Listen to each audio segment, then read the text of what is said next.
هەڵسەنگاندنی هاوبەشی هەیئەتی ئیجرایی ڕێکخراوی کرێکارانی شۆڕژی ڕێران ڕاهی کاریگەر و کۆمیتەی ناوەندی حیزبی کۆمۆنیستی ئێران لەژێر ناوی سەرکوتی بزوتنەوە کۆمەڵایەتیەکان ئەولەویەتی دام و دەستگا سەرکوتگەرەکانی ڕژیمی ئیسلامی.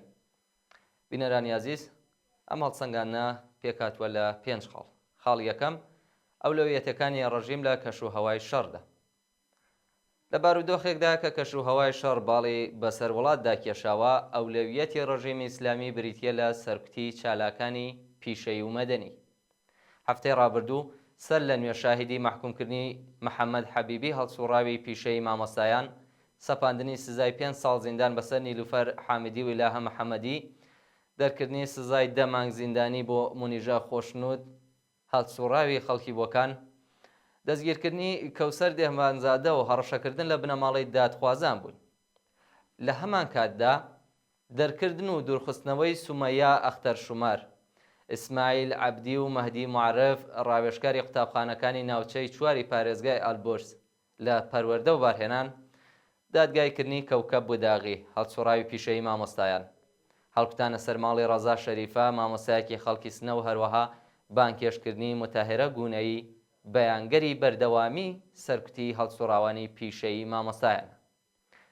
دادگای ئینقلابی ئیسفەهان بە کۆی گشتی سزای 90 ساڵ زیندان و 900 ملیۆن تمەنی بەسەر نەدا بەدەخش، پەرستو حەکیم، نگین خادمی، یەگانە ڕۆحبەخش، ئارەزوو سوبحانیان، موژگان شاهڕەزایی، شانا شۆقیفەر، نەدا عیمادی، بەهارە لوتفی و دەژنی بەهاییدا سەپاندووە. واقعیەدەوەیە کە دەسەڵاتی ئیسلامی مێزی تایبەتی هەیە بۆ بەدواداچوون و سەرکوتکردنی ڕێکخراوە سیاسیەکان، ڕێکخراوە کرێکاریەکان، بەهایی و دەروێشەکان و هەروەها لەم پێناوەدا چەندین هەزار کەسیش وەک ئەرتەشی سایبەری سەرقاڵی بەدواداچوونی یەکبەیەکی هەڵسوڕاوانی تۆڕە کۆمەڵایەتیەکانن.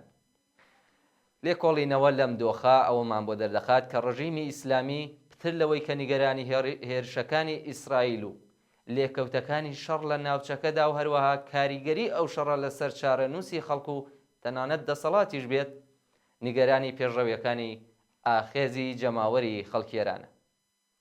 لەمڕۆوە هەموو هەوڵەکانی بۆ سەرکوتی هەر چەشنە بزوتنەوەیەکی کۆمەڵایەتی خستۆتە گەڕ.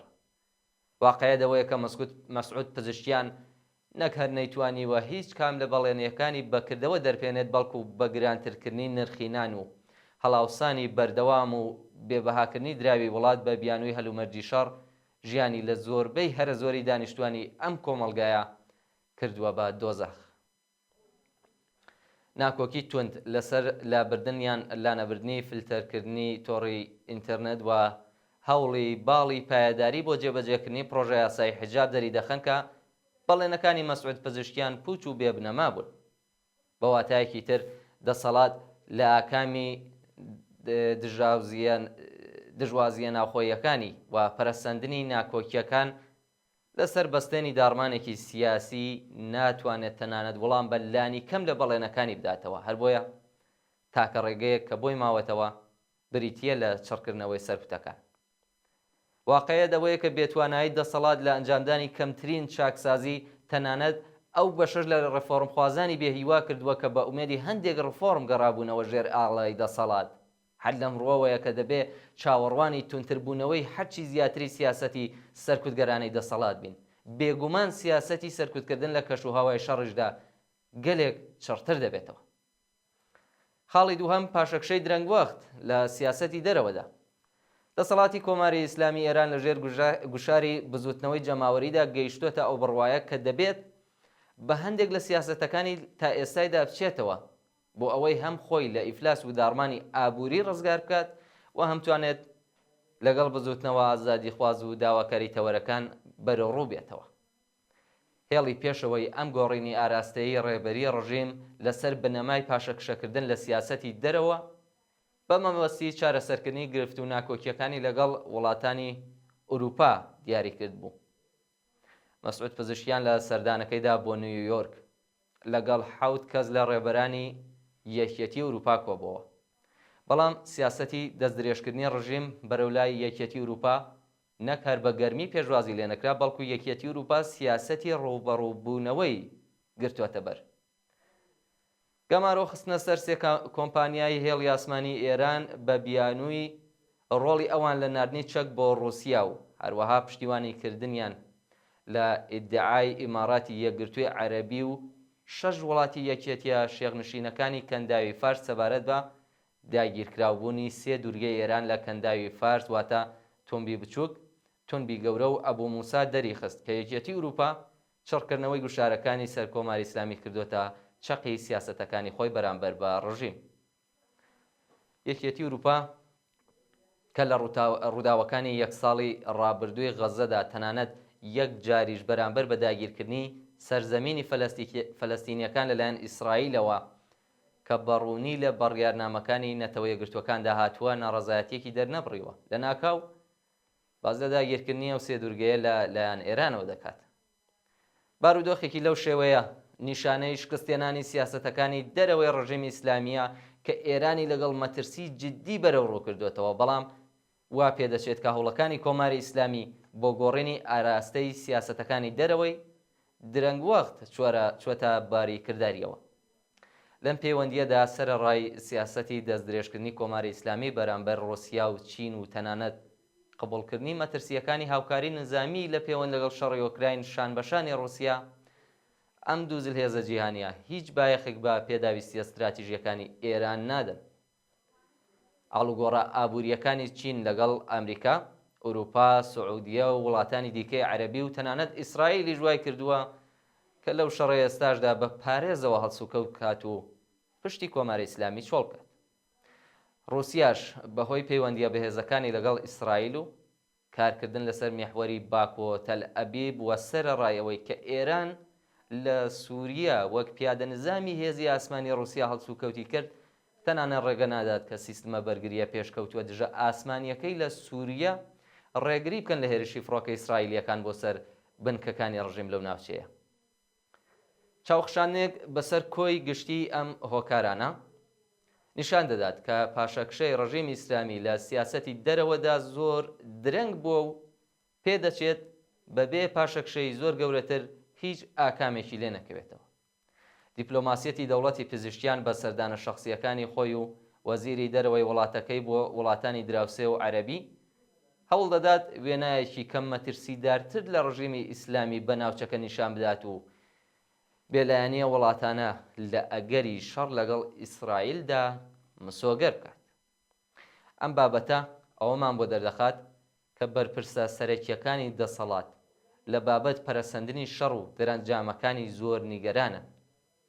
چاوخشانێک بەسەر واقعەتەکانی بارودۆخی ئابووری و ڕێزبەندیە نێودەوڵەتیەکان و هاوسەنگی هێزی نظامی ڕژیمی ئیسلامی بەرامبەر بە ئیسرائیل، وڵاتێکی کە سەرەڕای هەموو جینایەتەکانی لە غەزە و لوبنان لە پشتیوانی هەمەلایەنەی ئەمریکا و ڕۆژاوە بەهرەمەندە، ئەوە نیشان دەدات کە ڕژیمی ئیسلامی توانایی چوونە ناو شەڕێکیە و تۆی نییە، بە تایبەت ئەوەی کە لە ناوخۆی وڵاتدا لەگەڵ بزوتنەوەیەکی ڕوو لە گەشەی جەماوەریدا بەرەوڕوە. خاڵی سێهەم سەر لێ شێواوی ناوڕیزەکانی ڕژیمی کۆماری ئیسلامی. شکستە هەواڵگری و سەربازی یەک لە دوای یەکەکانی ڕژیمی ئیسلامی لە بەرامبەر ڕژیمی ئیسرائیل و تێرۆرکرانی دەیان فەرماندەی سوپای قودس لە سووریە و لوبنان و تێرۆرکانی سەرجەم فەرماندە و ڕێبەرانی حیزبۆڵڵا، هەژمونی نظامی و سیاسی ڕژیمی ئیسلامی لە نێوخۆی وڵات و لە نێو تاقم و گروپە لایەنگرەکانی لە ناوچەکەشدا بە تەواوی تێکشکاندووە. تێرۆرکردنی یەک بە یەکی فەرماندە جینایەتکارەکانی سوپای قودس و تەنانەت گوێنەدان بە هۆشداریەکانیش سەبارەت بە مەترسی تێرۆرکردنی حەسەن نەسڕوڵڵا سەر لێ شێواوی و غافڵگیری نظامی لە ناو بەرپرسە باڵاکانی حکوومەتدا نیشان دەدات. سەر لێ شێواوی ترس و غافڵگیربوونی دام و دەستگا نظامیەکانی ڕژیمی ئیسلامی لە لێدوانەکانی ئەم ڕۆژانەی ڕادیۆ و تەلەڤیزیۆنی ڕژیمدا بە ئاشکرا دەبینرێت. لەسەر بەستێنی ئەم ڕاستیانەدا ڕیزەکانی ناوخۆی ڕژیم ڕۆژ لە دوای ڕۆژ سەر لێ شێوا و شپرسر دەردەکەون. زیاتر لە 3 مانگ بەسەر دەستبەستکاربوونی کابینەی مەسعود پزیشکیاندا تێپەڕ دەبێت و ناڕەزایی لە نێو ناوەندەکانی هەڵبژاردن و ڕەوتە لایەنگرەکانیدا ڕۆژ بە ڕۆژ پەرە دەسێنێت. هەڵبژاردنی بەڕێوەبەرە سەرەکیەکان و بەشێک لە پارێزگارەکان لە ناوباڵی پایداریەکان لەژێر ناوی یەکێتی نەتەوەی یەکێک لە هۆکارەکانی ئەم ناڕەزایانەیە. جێبەجێ نەکردنی بەڵێنی لابرنی فلتەرکردن، چارەسەر نەکردنی پرسی گەشتەکانی نور، یەکلایبوونەوەی پرۆژەی یاسای حیجاب و عیفاف و چڕکردنەوەی گوشارەکان لەسەر ڕۆژنامەنووسانی نزیک لە میدیای سەر بە ڕۆفۆرمخوازەکان لەسەر بەستێنی گرانی لە ڕادەبەرد بە دەرو و هەڵاوسانی سەرسوڕهێنەر و داڕمانی بەهای ڕیاڵ جگە لە بەردەوامبوونی سەردەمی ڕئیسی هیچی تر نییە. وا پێدەچێت کە کابینەکەی مەسعود پزیشکیان زیاتر لەوەی کە هاوشێوەی کابینەی سێمی خاتمی یان ڕوحانی بێت دەبێتە هاوشێوەی کابینەی دووەمی ڕئیسی کە خزمەتکاری ڕێبەرە بە گۆڕینی ئاراستەی سیاسەتەکانی دەرەوەی خۆی لە دۆخێکدا کە دەسەڵاتی ئیسلامی استراتیژی سیاسی خۆی هەڵپەساردووە. خاڵی چوارەم بەردەوامی شەڕخوازی و جەنایەتەکانی دەوڵەتی ئیسرائیل بە تێپەڕبوونی ئەرتەشی ئیسرائیل لە سنوورەکانی لوبنان و بردومانی وەحشیانەی شاری بەیروت کارەساتی شەڕی غەزا لە لوبنانیشدا دووپات دەبێتەوە. تا ئێستا نزیکەی 2000 کەس لە خەڵکی بێدیفاعی لوبنان کوژران و زیاتر لە 1 ملیۆن کەسیش ئاوارە بوون. ئەوە لە کاتێکدایە کە سەرەڕای کوژرانی یەحیا سینوار بەرپرسی حەماس لە غەزا، دەوڵەتی ئیسرائیل هەروە بەردەوامە لە کوشتاری خەڵکی غەزە و کەمپەکانی پەنابەران و نەخۆشخانە و پەناگەی نەتەوە یەکگرتوەکانیش لە بردومانە وێرانکارەکانی ئیسرائیل پارێزراو نین. ئێستا ئیتر ئامانجی دەوڵەتی ئیسرائیل لە غەزا نەک شەڕ لەگەڵ حەماس بەڵکو کوشتاری زیاتری خەڵکی فەلەستینە. جێنۆسایدی ئاشکرای دەوڵەتی ئیسرائیل لە بەرچاوی جیهان هەروە بەردەوامە و لەسەر شاشەی تەلەڤیزیۆنەکان پیشان دەدرێت. ئەوەی کە ئیسرائیل نایەوێت بڵاسەکانی شەڕ لە هیچ کام لە بەرەکانی شەڕدا بکشێتەوە دەری دەخات کە مەترسی پەرەسەندنی شەڕ ڕۆژ بە ڕۆژ جددیتر دەبێتەوە. پەرەسەندنی شەڕ لە غەزەوە بۆ لوبنان و ئامادەکاری بۆ هێرشکردنە سەر ئێران لە کاردانەوە بە هێرشی موشەکی ڕژیمی ئیسلامی کەوتۆتە بەرنامەی کاری دەوڵەتی ئیسرائیلەوە. ئەگەر ڕەوتی ڕووداوەکان بە پێی پلانەکانی نتەنیاهۆ و حیزبی دەستی ڕاستی لیکۆد و حیزبە بناژە و خوازەیە گرتوەکانی یەهودی بەرەو پێش بڕوات، دوای لوبنان مەودای شەڕەنگێزیەکانی دەوڵەتی ئیسرائیل، سووریا و ئێرانیش دەگرێتەوە. بزوتنەوەی جەماوەری خەڵکی ئێران کە بەردەوام ڕوو لە گەشە و بەرەو پێشچوونە پێویستە زۆر بە هەستیاریەوە لەگەڵ مەترسیەکانی کەش و هەوای شەڕی ئێستا و ئەگەری تەشەنە سندنی ئەو شەڕە هەچ و کەوت بکات.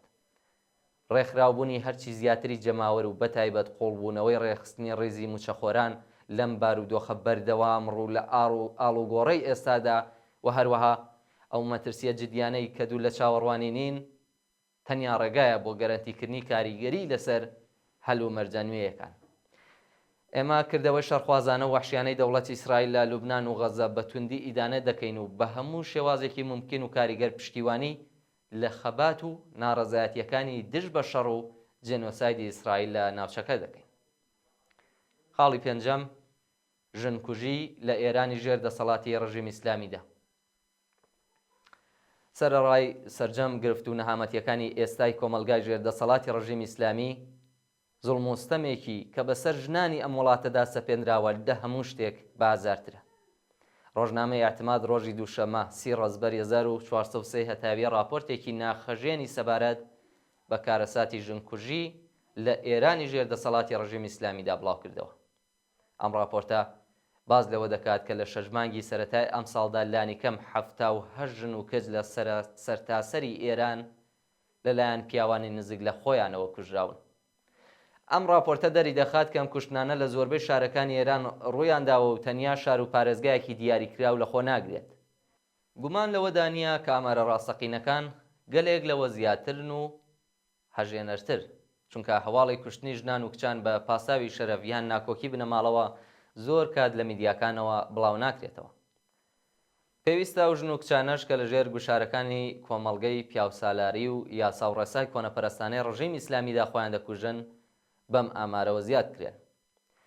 نوێترین حاڵەت بریتیە لە خۆکوشتنی دنیا فەرهادی، خوێندکارێکی تەمەن 17 ساڵە لە شاری نەوسوود. دنیا ئامادە نەبوو لەژێر گوشاری باوکیدا کە ئیسلامیەکی دەمارگرژە بۆ چوون بۆ قوتابخانە حیجاب بپۆشێت.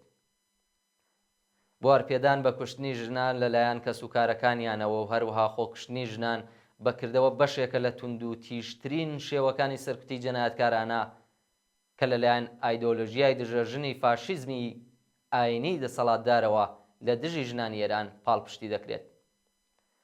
هەڵسوڕاوان و بەشداربووانی شۆڕشی ژن ژیان ئازادی بە دروستی خوازیاری ڕووخاندنی کۆماری ئیسلامین وەک ڕێگە خۆشکردن بۆ بنیاتنانی کۆمەڵگایەکی کە تێیدا نەک هەر یەکسانی یاسایی بەڵکو یەکسانی ڕاستەقینەی نێوان ژنان و پیاوان و سەرجەم دانیشتوانی کۆمەلگا دەستەبەر کرێت.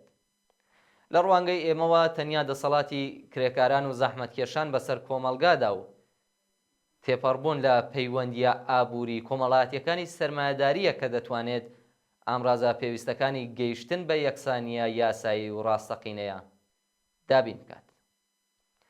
بڕوخێ ڕژیمی کۆماری ئیسلامی سەرکەوتوو بێت شۆڕشی کۆمەڵانی خەڵکیێران بژی ئازادی، دموکراسی و سۆسیالیزم.